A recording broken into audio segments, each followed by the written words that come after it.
Lucas capítulo 15. Vamos começar lendo o versículo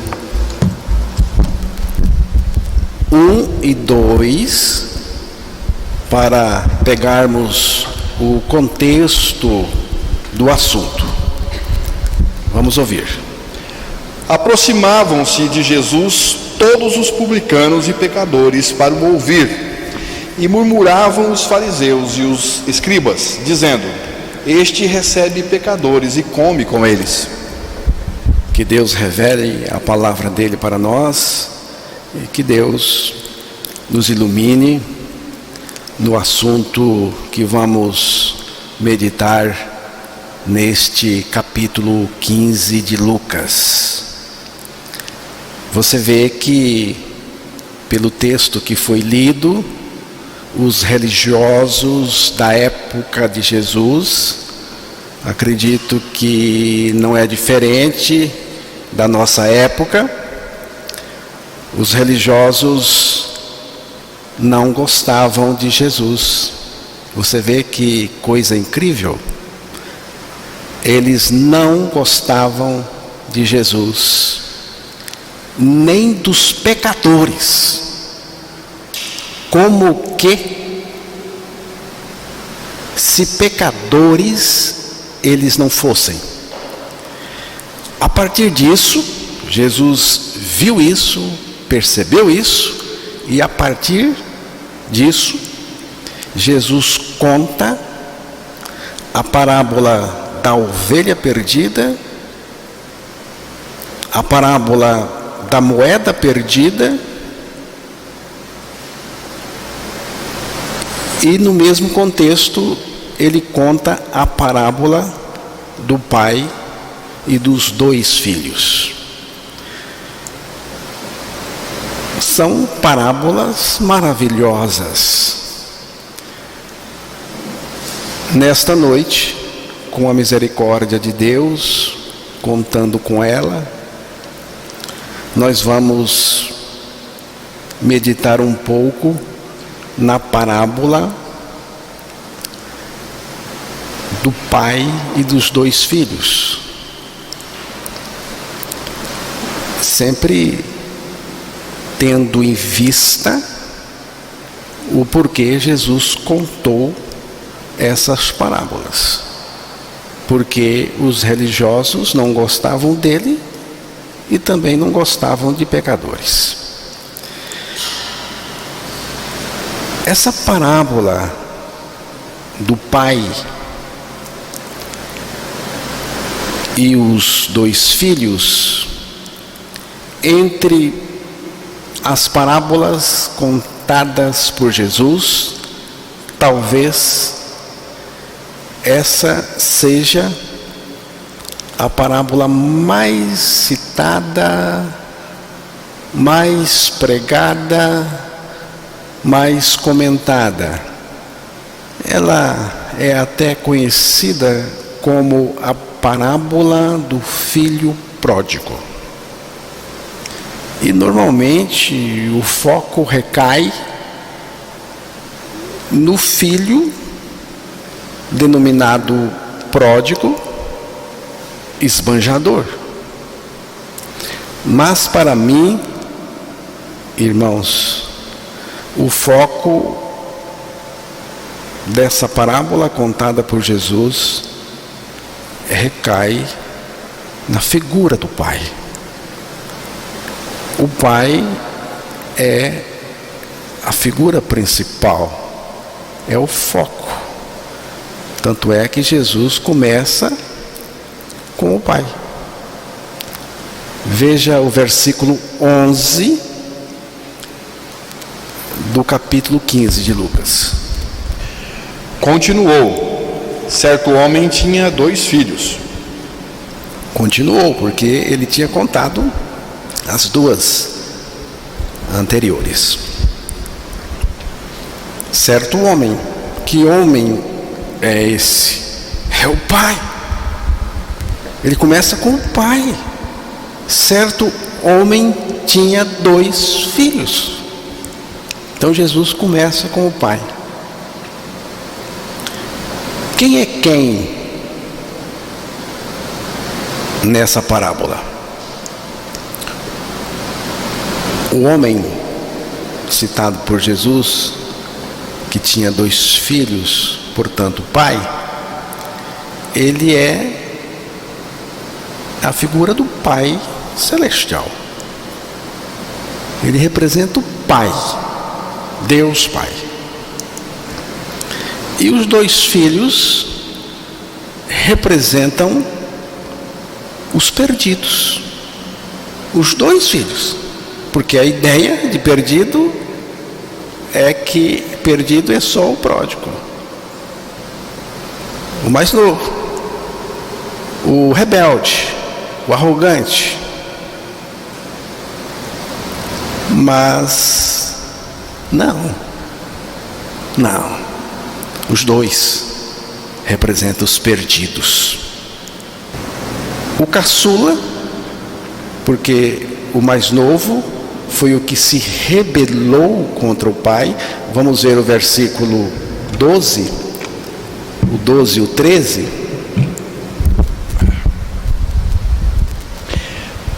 O mais moço deles disse ao pai: Pai, dá-me a parte dos bens que me cabe. E ele lhes repartiu os haveres. Passado não muitos dias, o filho mais moço, ajuntando tudo que era seu, partiu para uma terra distante e lá dissipou todos os seus bens, vivendo dissolutamente. É o caçula. Vê que rebeldia,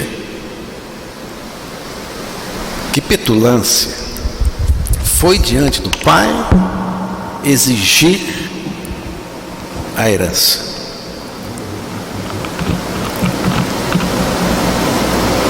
O pai é maravilhoso, porque o pai, ele repartiu. Ele não precisava, mas ele fez. Então, o caçula, como você viu aí, o devasso,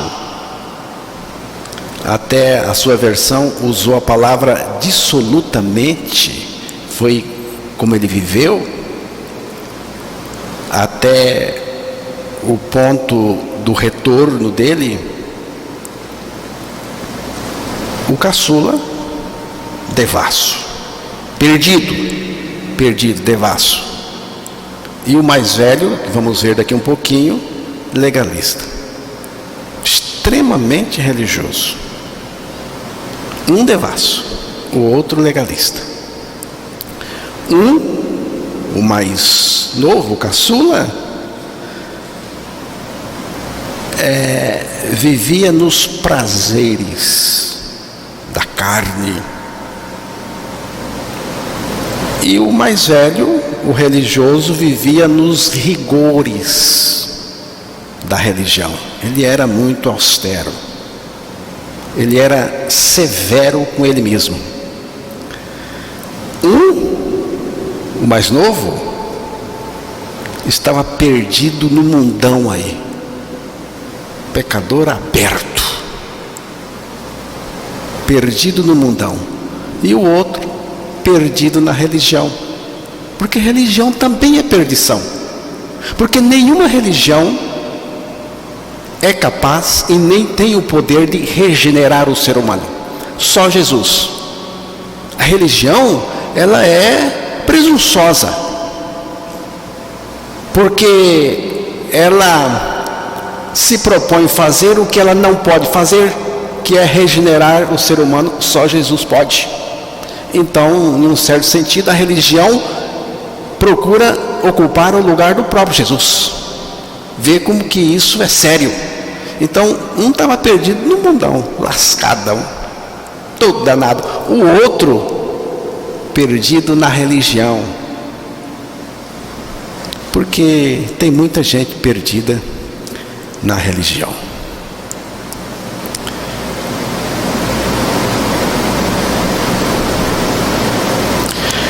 O filho mais novo queria sair de casa, talvez estivesse enfadado da casa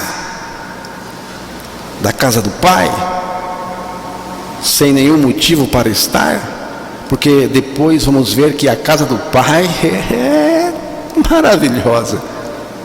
Ele percebeu isso depois. Enfadado da casa do pai,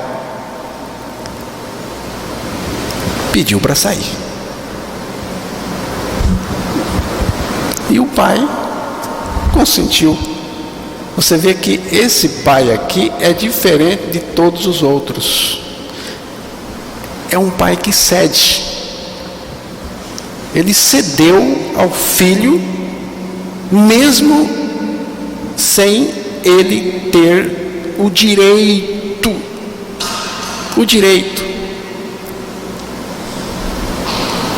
O pai dividiu. Vamos ver novamente o versículo 12. O mais moço deles disse ao pai: Pai, dá-me a parte dos bens que me cabe. E ele lhes repartiu os haveres. Ele Lhes repartiu os haveres. Ele lhes. É lhes? Lhes. Guarde bem isso, irmãos. O pai repartiu com os 2 filhos. Ele repartiu com os 2 filhos. Ele não deu para um e deixou o outro em casa, não. Repartiu com os 2. O filho mais novo botou a mala nas costas e desapareceu. Foi embora, arrogante, tupetudo, petulante, com os bolsos cheios de grana, dinheiro. Mas o que ele fez? Versículo 13. Passados não muitos dias, o filho mais moço, ajuntando tudo que era seu, partiu para uma terra distante e lá dissipou todos os seus bens, vivendo dissolutamente. Dissipou. Acabou com tudo. Ele gastou tudo. Além de petulante, imprudente, porque poderia ter guardado um pouco, mas não guardou, gastou tudo. Mas algo aconteceu.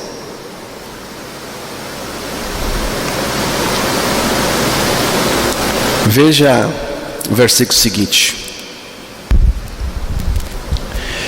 Depois de ter consumido tudo, sobreveio àquele país uma grande fome, e ele começou a passar necessidade. Veio uma crise econômica, que gerou fome. E ele não tinha guardado.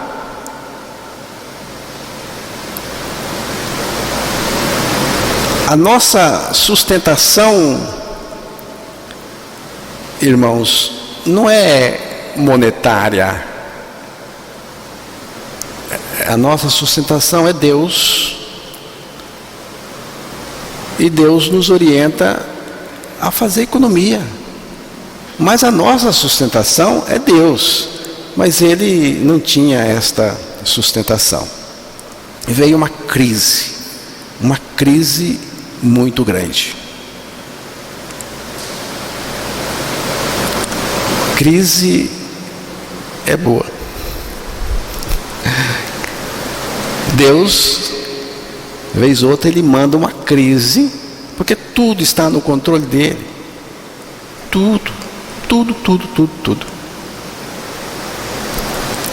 Crise é boa. E esse rapaz teve que chegar a um ponto. Sabe onde? No fundo do poço. Tem gente que tem que chegar no fundo do poço para poder ser salvo. Porque quando você chega no fundo do poço, para onde você vai? Não tem mais para onde descer. Qual é o caminho? Você precisa chegar naquele ponto de reconhecer. Tem que reconhecer. E tem gente que não reconhece. E o pai já sabia, viu? Por isso que ele deu. Porque ele sabia o que ia acontecer. Ele sabia onde ele ia buscar aquele menino de volta para casa. Então, a crise. Uma crise, com a crise veio o desemprego, é sempre assim.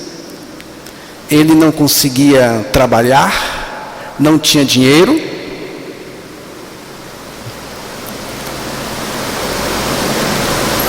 O único trabalho que sobrou para ele, e foi difícil até esse, foi cuidar de porco. Vamos ver a sequência? Então ele foi e se agregou a um dos cidadãos daquela terra, e este o mandou para os seus campos a guardar porcos. Olha só. Ele foi lá com os fazendeiros da região, criadores de porcos. Mandaram ele lá para cuidar dos porcos. Lembre-se que ele é judeu. E isso seria um negócio terrível para um judeu. Judeu nem come porco. Cuidar de porco, criar porco para judeu. Mas ele não só foi cuidar dos porcos. Quer ver? Continua mais um texto aí. Ali desejava ele fartar-se das alfarrobas que os porcos comiam, mas ninguém lhe dava nada. Você vê a crise? Ele não só foi cuidar de porco, que era uma afronta para os judeus, mas ele sentiu inveja de porco, porque ele desejava comer o que os porcos comiam, e nem isso o pessoal dava para ele.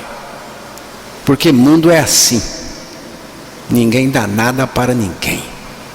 Esse negócio de dar, isso é no reino de Deus, é coisa de cristão nascido de novo. Mas no momento de crise, cada um para si. Só que no reino de Deus não é assim. Ele desejava comer a comida dos porcos, mas nem isso lhe era permitido. Ninguém lhe dava coisa alguma, diz o texto. O texto diz que ele desejava encher o bucho com aquelas vagens de porcos. Ou seja, estava com inveja dos porcos. Ninguém estava disposto a ajudá-lo.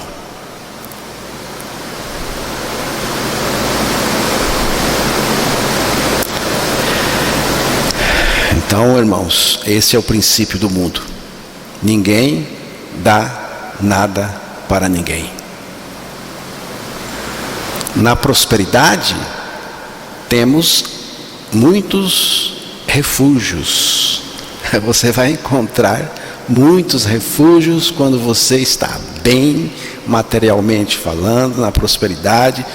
Você vai ter muitos refúgios e casas de pessoas e amigos, muitos, a quem recorrer. Mas no dia da adversidade, aí o bicho pega.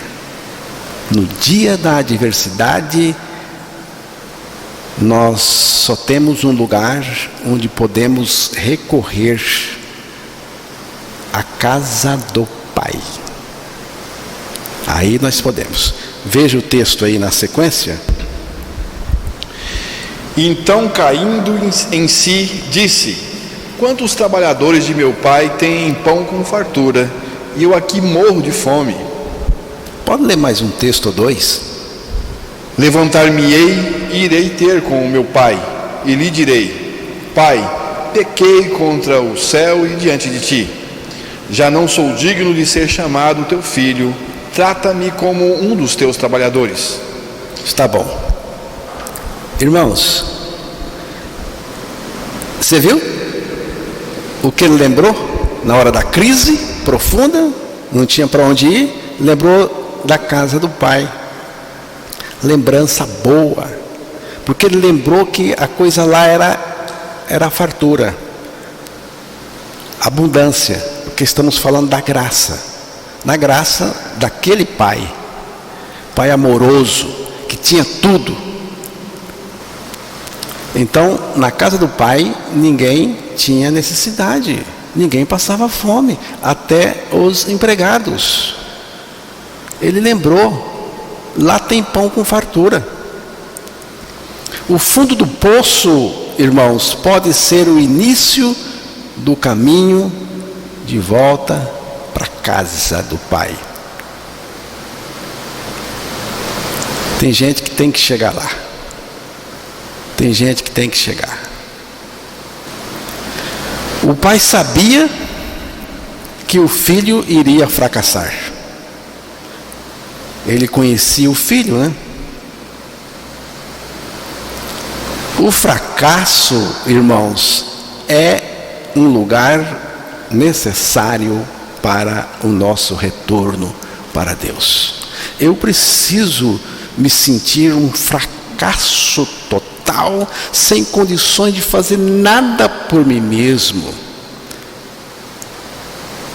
E assim recorrer a Jesus, que pode fazer tudo por mim e em mim.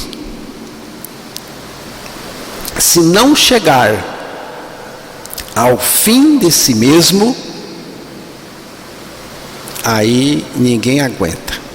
Você vê que esse menino, ninguém aguentava ele. Encarou até o pai. Só que agora ele chegou ao fim de si mesmo. A fome foi uma bênção na vida daquele rapaz. Ele se lembrou da casa do pai.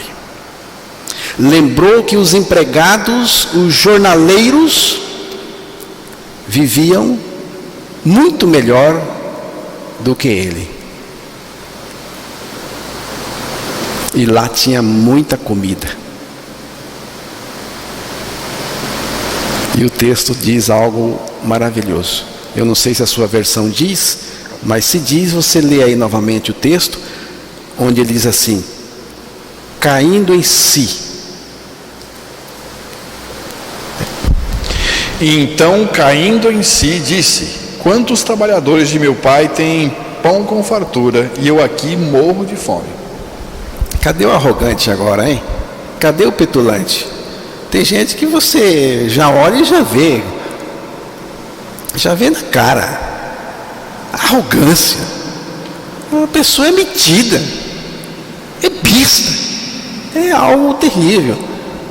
Só que aqui ele caiu em si.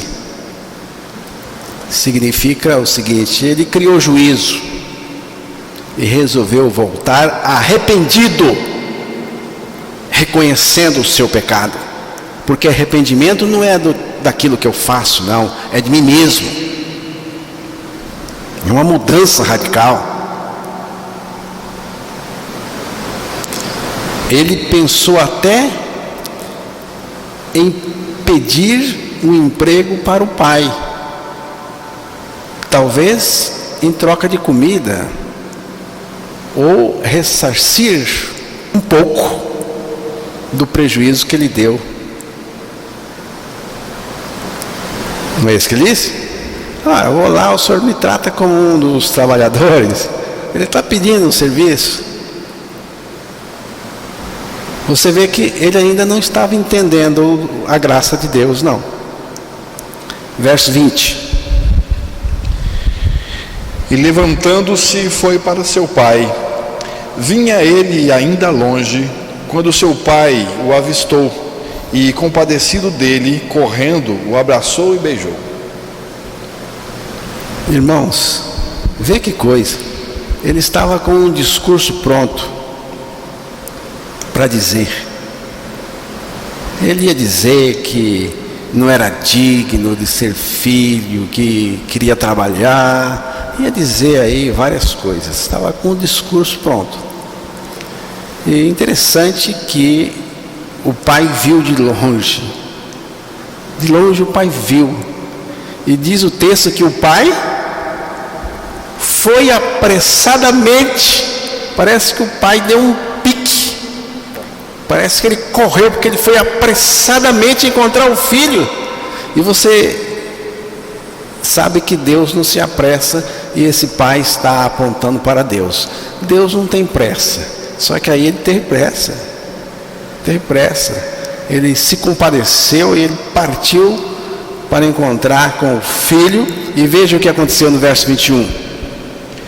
E o filho lhe disse: Pai, pequei contra o céu e diante de ti, já não sou digno de ser chamado teu filho.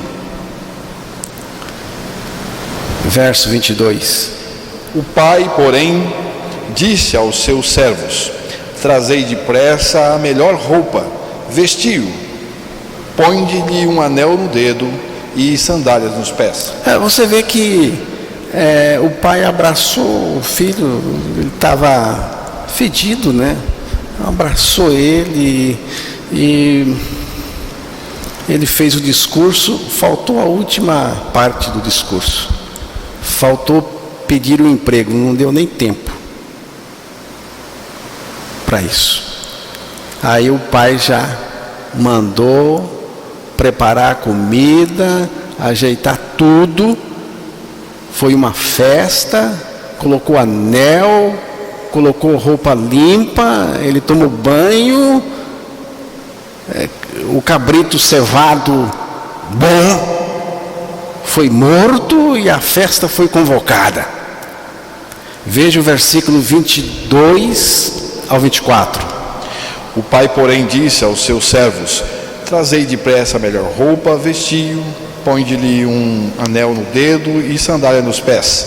Trazei também e matai o novilho cevado, comamos e regozijemo-nos, porque este meu filho estava morto e reviveu, estava perdido e foi achado. E começaram a regozijar-se. Novo nascimento, irmãos. Novo nascimento, graça pura.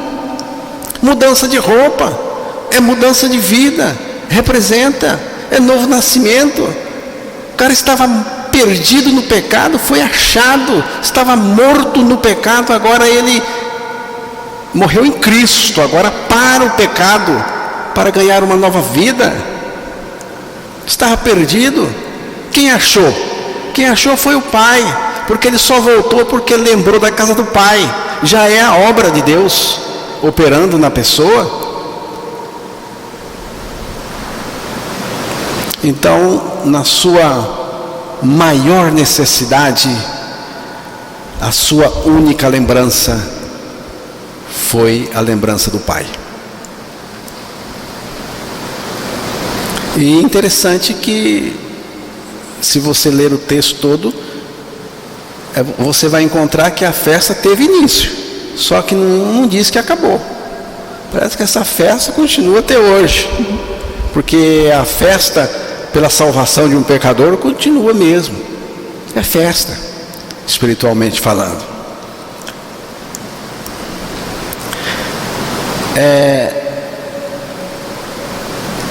Veja o versículo 25 ao 32, porque agora nós vamos ver a reação do perdido na religião.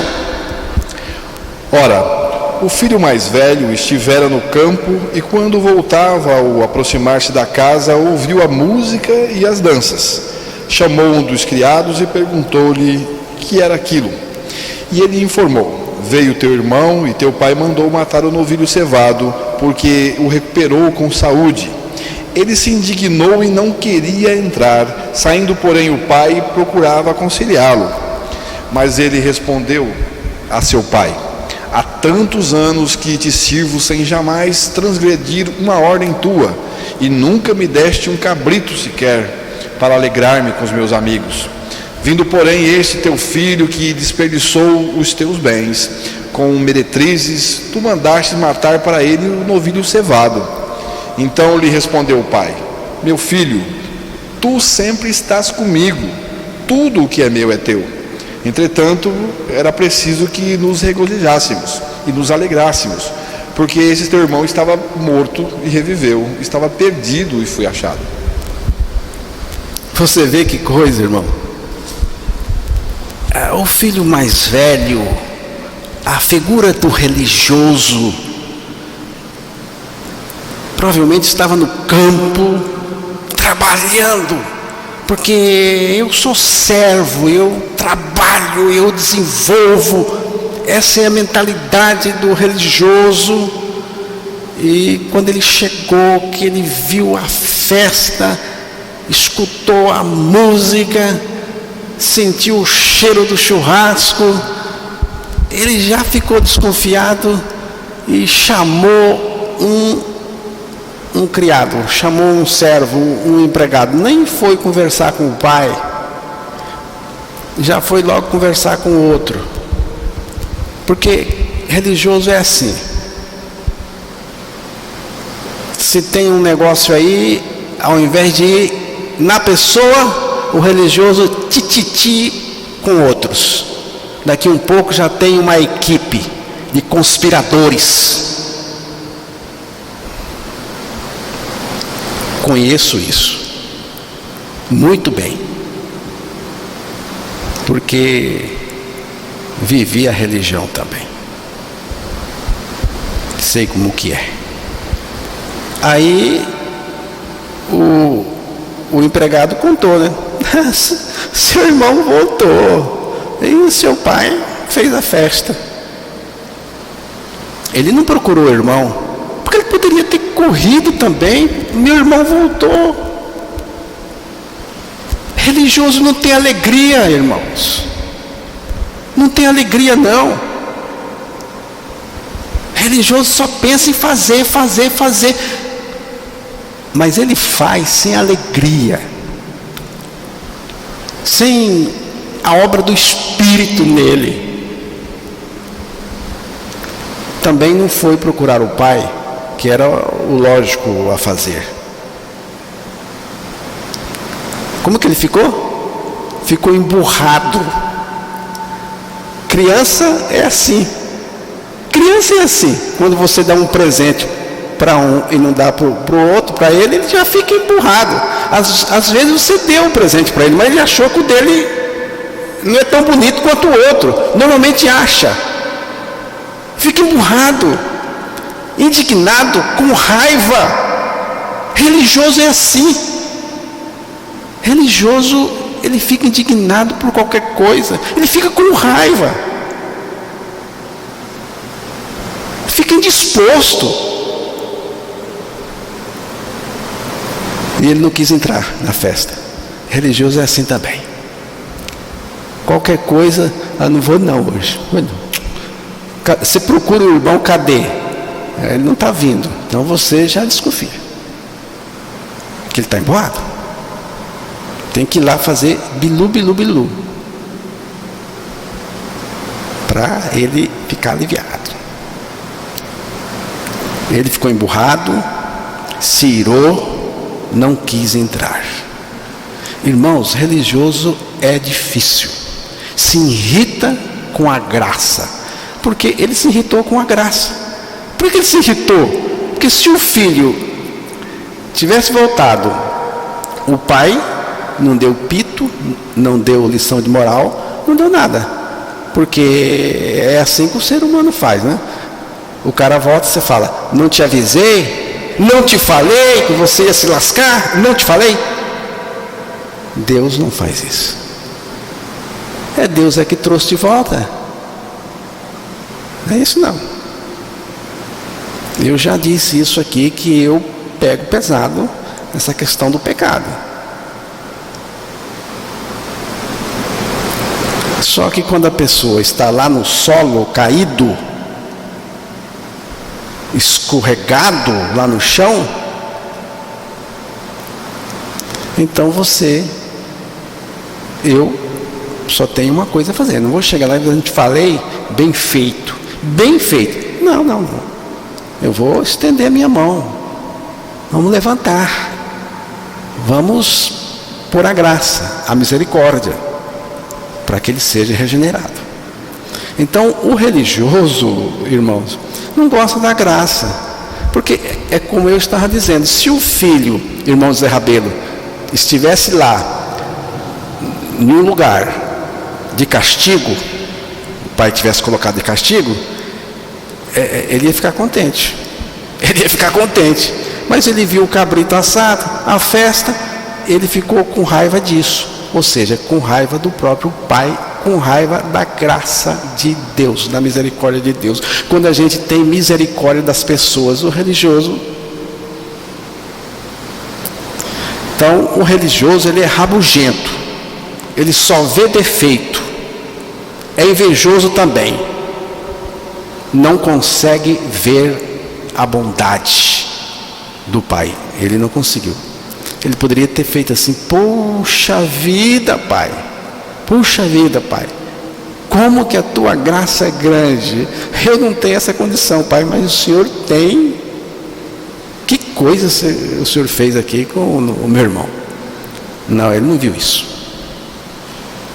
Agora, o pai, que é um pai maravilhoso, não saiu lá gritando, não. Não saiu gritando, não, nem com ele. Ele saiu lá, diz o texto que o pai saiu e procurava conciliar. O pai procurava pegar o filho e colocar na festa. Vem, filho, vem para a festa. Aí o filho, aí você vai ver petulância. Se o garoto, quando saiu de casa, foi arrogante, você vai ver agora a arrogância do religioso, dando na cara do pai. Eu só trabalho para o Senhor. Não foi o que ele falou? Eu só trabalho. E não sou reconhecido. Não sou citado. Trabalho, faço tudo, obedeço. Tintim por tintim, foi o que ele disse. Nunca recusei obedecer uma ordem tua. Ele dizendo para o pai. E o Senhor, meu pai, nunca me deu um cabrito para comer com os meus amigos. Que coisa! Nunca me deu um cabrito. Lembra do texto lá no início, quando o filho pediu a parte dele? O pai deu a parte do arrogante que saiu e deu a parte do arrogante que ficou. Ué, você tem todos os cabritos, eu te dei. Você não comeu, meu filho, sabe por quê? Porque você é mão de vaca, você é mesquinho, tá? É por isso. Você não conhece a graça de Deus.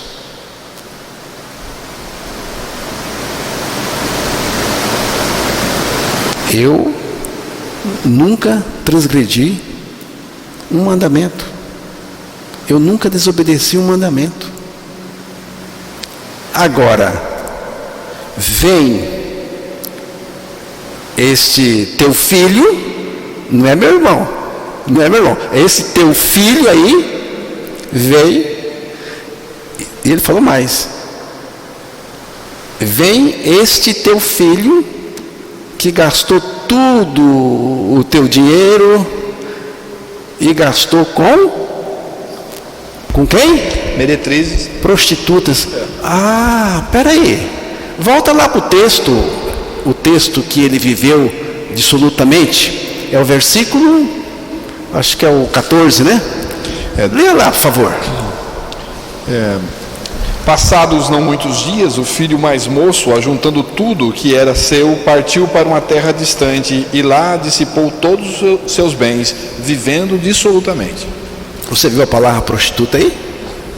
Tem a palavra meretriz aí?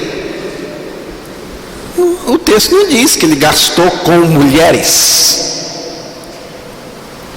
Gastou dissolutamente, pode ter gastado com jogo, bebedeira, pode ter mulher no meio, pode ter tido prostituta, pode, mas o texto não diz. Mas o religioso, a primeira coisa que falou, a primeira coisa que ele achou que poderia ter sido foi com prostituta. Será por quê, hein, irmãos? Será por quê? Que a primeira coisa que veio na cabeça dele foi mulheres. Alguém já disse que é bem provável que o pecado daquele religioso, o pecado interno, porque tem o pecado interno e o externo. Tem aquele que você vai e faz externamente e tem aquele que você faz só aqui dentro. Então alguém já disse que provavelmente o pecado daquele religioso fosse a prostituição.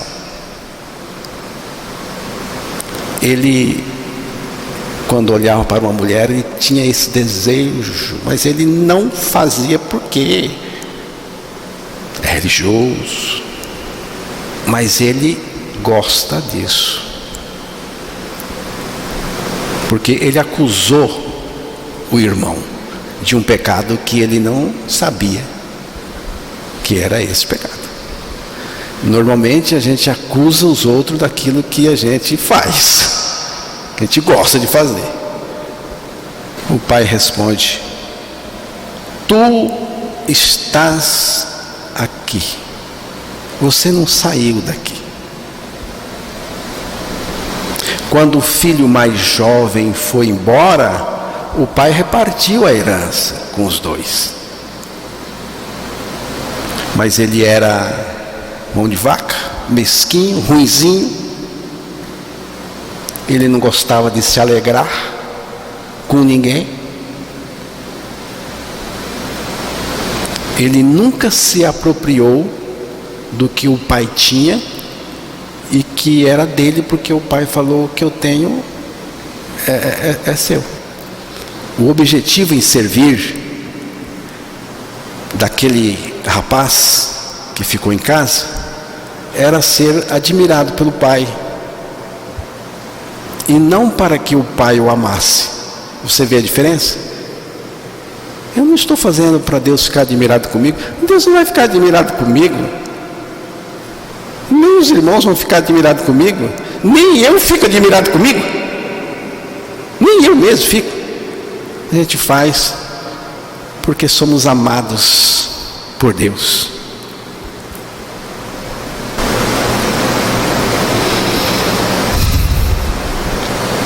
Vamos ler então o versículo 32. Entretanto, era preciso que nos regozijássemos e nos alegrássemos, porque esse teu irmão estava morto e reviveu, estava perdido e foi achado. Não é dito isso aí a respeito do outro rapaz, o religioso. É dito a respeito do jovem que saiu e foi resgatado. Não quero dizer que o que ficou em casa se perdeu, não. Mas o filho mais velho representava os escribas e fariseus religiosos que desejavam ser recompensados, reconhecidos, admirados, bajulados no servir ou em qualquer outro assunto. Aí, quando acontece qualquer coisinha, se magoa, se ressente. Então, irmãos, é preciso a obra da cruz. É preciso ser tratado pela cruz de Cristo. É preciso morrer com Cristo para ganhar a vida dele. É assim que nós vivemos para Deus. Primeiro temos que morrer em Cristo, depois reviver pela ressurreição juntamente com Ele, para Ele ser a nossa vida. Então, irmãos, temos uma festa. que não acaba nunca. A festa do contentamento eterno, por causa da nossa salvação em Cristo Jesus. Agora, precisamos crer.